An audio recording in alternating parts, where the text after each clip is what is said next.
So I was, the last book, Ghazal's mentioned just now, is Lata Biosas, that came out by Creator this January or February, and I actually launched it a few months ago. And Crossing the Line. And Crossing the Line, and I was going to read from it, but looking at the audience, I'm not going to bore you by any repeats, so I'm not going to read from the book because you've already heard quite a bit of it. But what I do is I'm going to read from the second part. So Ghazal mentions that this book that came out in 2023 was sort of part one of a larger project I'm working on, and as my friend said before we came, how many books is it going to be? 5, 6, 17, I don't know. But I'm going to be reading from part 2 I'm working on at the moment. And this new collection is also going to be a new sequence, going to be hopefully out by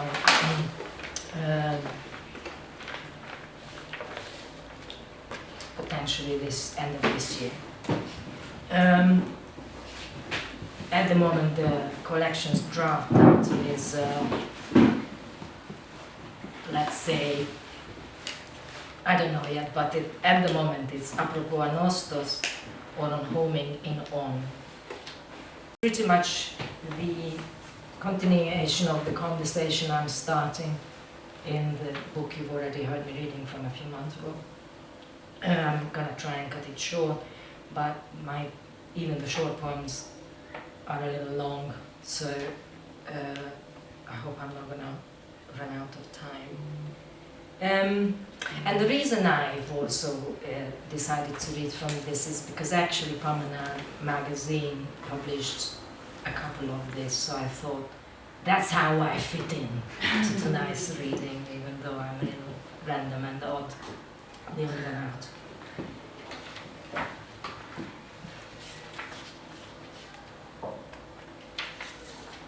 So the poems are sort of untitled, but the first line is going to be the title the same way as they are in Latha. Apropos settled status. Excuse my French. I've practiced this with Iris. Apropos settled status, or on touring versus throwing. In the subchapter Tantôt je pense, tantôt je suis, which translate roughly as sometimes I think and other times I am, or perhaps more precisely, when I'm not, I am, quoting from Valerie's address to the Congress of Surgeons published in 1938, which appears in Book 1's Chapter 4, Where Are We When We Think, of the Life of the Mind, a 3-part book of essays which was never finished during Alan's lifetime. Even though who's to say what completion is, Alan depicts a place of nowhere, an intervallum, i.e. colorless, by which I mean more like anemic or more, perhaps blue space, like the space within the pages of Kafka's Blue Octavo vocabulary notebooks, which you might depict more like a fin de siècle building in the historic center of Prague, near the former ghetto, with a large number of dark light apartments or rooms inside, one of his numerous temporary residences, such as Oppert House at Old Town Square No. 5, or the House of the Magi in Chelesna Street, then Zeltengasse 3C, or the Ship House on Nikolaska Street, then Niklasstrasse 36, or perhaps one of his even more short-term dwelling places, such as the long-demolished Pariska 30, where Kafka lived during the writing of Metamorphoses, in which the protagonist's life turns into a nightmare one morning when he awakes from uneasy dreams and finds himself in his bed transformed, as the original text reads, into a unge raies ungeziefer trans enormous insect, gigantic bug or beetle, humongous or monstrous vermin, or elsewhere humonstrous pest, or simply humonster, etc. From ungeziefer, noun, vermin, from the late Middle High German ungeziebere, unziefer, noun, unclean beast not suited for sacrifice, superimposed on Old High German Zeba, beast of offering. which stands now near the building where Kafka worked for an insurance company for workers for smaller and major injuries as an Intercontinental or the Golden Prague Hotel in the place of the original, which with blue glass windows through one of which an enormous Kafka face, an 11-meter tall, 45 heavy kinetic. I can't see. You're right, Iris, it's very small print. Let's go back to an 11-meter tall, 45-ton heavy kinetic head made of 42 metallic panels, each individually moving and in motion, slicing the face into 42 layers and movements. The slices of face segments in perpetual rotation, cyclically disintegrating, morphing into another's, then conglomerating back into Kafka's one and only face, all alone, right through you, is gazing at the world as if you were yourself merely the frame which holds the blue glass, which holds this gazed at world, the narrow circle outside the tiny rectangular urban square in Old Town, which, as Kafka writes, encompasses his whole life, and now yours too, a page open vis-à-vis undisclosed, a sheet of paper between the margin of a writing, a chance or opportunity within a chance encounter that takes place on the page, as large as an urban square, a space, atemporal, hermetic or even amniotic, like the inner space or void of the inside of a bag containing fluid made of thin skin from the outside, a room, round room, jammed vis-à-vis disclosed or unconcealed between the writing's origin and death, an interim small closet freed from like an aperture or an opening, i.e. undetermined by our bookmakers, i.e. both the book builders and book binders' own external or internal fear, projected, i.e. extended outward beyond its lived life, or passed on, discharged in the space within the page, to his or her protagonist, and now also to yours, of an unfixed past, which I imagine here as a usually roofed and walled structure built for permanent use, as for an open-ended dwelling, and the dread of a fixed future, construction planned for temporary settlement, i.e. posthumous lodging, as if textures from a fleeting, transient, or dim light hovering between this fear and dread, say within a painting which half illuminates a cloister or a small cabinet, a room within a room within a room of a self-contained studio flat, an all-inclusive compartment designed or shaped like your entire labyrinthine self, like a seashell, sealed, muted, soundproof, with a living body inhabiting both inside and outside, which you at times from the outside hear cracking underfoot, by which time or at which point you, being neither inside or outside, know by a certain mode of a reduced listening focusing on the traits and thus the source of the vociferous, voluble, even ear-splitting sound of the outside, the snail's fate inside has been determined, fixed and final, a 21st century accommodation model for single occupation, where one solo protagonist, one's inner anima duplex, whom for now I, ersatz, will name after you, has to spend some time on their own, by which I mean in the company of themselves, in order to figure out how to be able to do both in tandem.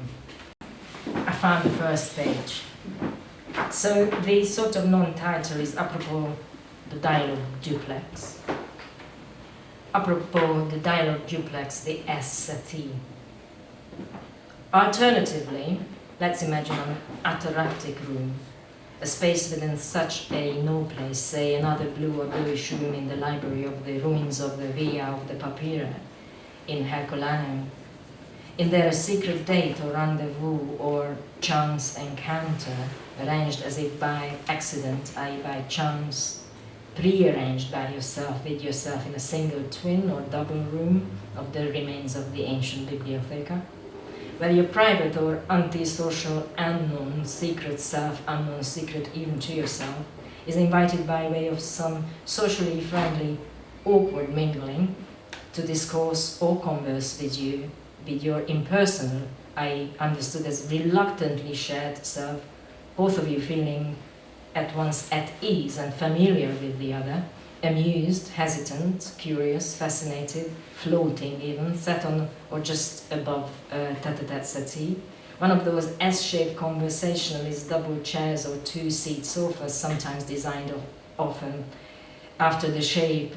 and curves of a human body, where despite the proximity, you don't sit face to face or head to head with one another. A piece of living room furniture, sometimes also designed as the intricate curves of two human bodies in the moment of being both entangled with and disentangled from each other in an intimate silhouette of anonymity and anticipation, which the French used to call the secret love or courting or public gossip couch, normally positioned in the center of the room, where normative time is suspended and or arrested with the suspension of aversion and apprehension and or attachment or inhibition even, shame, a private communal room or equanimity designed and built spatially, paradoxically, from the deep structure of balance and the constitution of impermanence, with this exquisite divan at its core, positioned in an agnostic no position, a so-called interspace of indifference, in other words, but no chance of the two participants risking an eye-to-eye contact, during which, even though not much is being said at all, the direction of the tete-a-tete simultaneously continuous and open-ended, lingering in between, moves, goes off in tangents, zigzags, spirals away, turns on, and curls back into itself, which means it remains purely an illusion of a conversation, an address or reference always already postponed, an actual non-event in parallel, with, in other words, an occasional teasing truth-telling or truth simulation in which fiction and fact coalesce, a double-sided interpolation perhaps in which already ongoing conversations of others, say two or more alternative interlocutors' current end-to-end encryption interfere with, delay or suspend your own initial conversation, during which the original two of you, as you are turning your heads from the left to right, absorbed by which I mean interwoven in a faceless one-to-one, dissolved in the co-reading the book qua book, one of you moving your eyes from recto to verso, i.e. from the right side of the leaf to the underside of the leaf, while the other simultaneously moving vice versa, as if in rota and in rotation, find yourself being amused at the revolving paradoxon that you are, as long as I am, concurrently mimicking and mimicked, with an inseparable duet, with doubled, i.e. folded, with in duplicate. It's a very simple question, which is trying to sort of explore the structure, the impossible structure of conversations today, and makes me wonder if they exist at all. And that's what the book is going to be about. One for the break. So this is the last one. Apropos Agora on Paradise Square. And this first version of this came out in Virna's sick anthology, disease anthology. And this new version is the finalish version, and that's sort of like incorporated a little bit a kind of reflection on Geraldine Monk's poetry. So it's got some Sheffield references, is where I live. Apropos Agora on Paradise Square. And it references Kristeva. Neither hot nor cold I will spew thee out of my mouth, goes one of Mother's irregularly invoked sayings from the Book of Revelations. Intrinsically, for what it's worth, it occurs to me your own involuntary tremor, brought about by such inflammatory lexis, paradoxically brings forth another type of ataraxic longing for the release exactly from it, for an ease at being in this inhabiting language as some dialectic metropolis with mother city built in your case as if a transformation trope, its supreme design carried out by careful urban planning as pars pro toto, funded by the city's benefactors, of symmetrical rows of terraces, each from the outside a series of model homes, each a former primary house, epitome of one's somewhat primordial desire for a prime ultimate destination. From the inside, an institutionalized open madhouse of being, asymmetric asylum and or unquiet quarantine. Picture this structural architectural paradox as your own poet's home, positioned on the corner of S12DE, an imposing Georgian building with large open windows facing the square,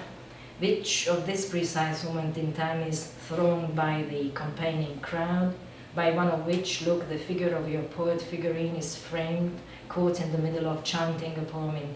ferocious protest, hissing through the mouth of a loudspeaker larger than yourself. Relics of a collective verse echoed, reverberated by heart, biz bounced back by the open market square, the volatile constitution of a syntax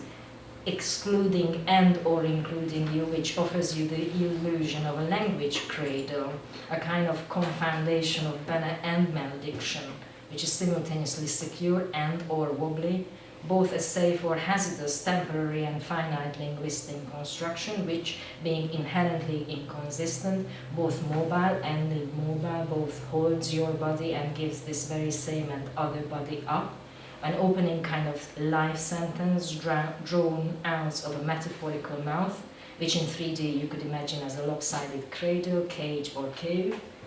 which simultaneously attracts and or detracts, devours and or regurgitates your poet figurine, and thus conjures, needless to add deceptively, both wholeness and hiatus, and thus destines you to either orbit around or walk with this right all the way through life on a tightrope, stretched above this dark hole, at times an enormous aperture, as in gateway, functioning as both entrance and exit, or at times as tiny as a dot with iota with full glottal stop. But look, whatever appears absent, acrimonious or inaccessible earlier, Christopher writes in Black Sun on depression and melancholia, eventually, in time, sooner or later, inescapably or finally, at the end of the day, will reappear accessible or real secure in the forms of supplements, by means of, for now, what you might call playthings, concrete and or abstract, but mostly abstract, with by your imaginary, invented mode of modeling, as verbatim, word for word, so to speak, a kind of self-quotation, a kind of verbal reciting, by which I mean by way of mimesis, repetition, or staging language ghosts, a kind of dramatization of what's been directly or secondarily verbally witnessed, by which I mean said or heard, reenacted by memory, manifest in form and shape, with externalized in the shape and form of child or adulthood toys such as dolls, dummies, maquettes, or other real-life miniatures, which for now I will name memes or memes, i.e. words. By this you could say the formerly muted child with presently immutable adult child, or you so-called ghost tomboy who time and time again is tried and found guilty of witchcraft, your rigorous,